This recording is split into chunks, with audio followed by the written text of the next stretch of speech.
Kwa majina naitwa James Ongori. Nilifanya mtihani wangu wa kitaifa kutoka shule ya msingi ya Kenya Dongere.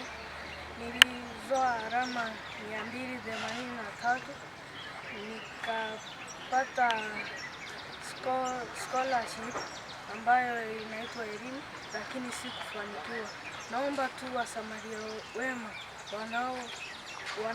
wanaokuwa na roho ya utu wanisaidie tu ili niweze kwenda shule. Sina wazazi, mimi ni yatima. Naomba tu wasamaria wema, rais, MPs, MCS wanisaidie tu. Nimepitia shida kusoma kutoka darasa la kwanza. Hatuna kiti hata kwa nyumba. Tunaishi tu hivyo. Naomba tu mnisaidie ili niweze kwenda shule. Hii ni barua ya Makongo Boys na results na death certificate. Naomba tu mnisaidie kwenda shule. Naweza penda kuwa in future a mechanics. I want to be a very important person in future. Niliamka tu asubuhi, mzazi, shosho yangu, nyanyangu, nikamwambia wacha nifike hivi barabara, nikavaa sare za shule, nikatoka hivyo.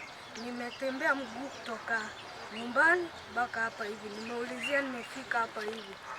Sasa hata sikuwa nimekula kitu. Nikafika tu hapa hivi, alafu nikaambiwa nisubiri. Hapa ni wapi? Hapa ni Radio Mto FM. Nikaambiwa nisubiri ngoje Onyancha afike. Naomba tu kwa huyo mjumbe Steve Mogaka kwa kupenda kwake anisaidie niende shule. Na MCA pia hata yeye achukue nafasi fursa hiyo. Anisaidie pia hata yeye wasaidiane niende shule. Hata governor anisaidie tu hata mimi niende shule. Wasaidiane kijumla niende shule. Na naomba tu.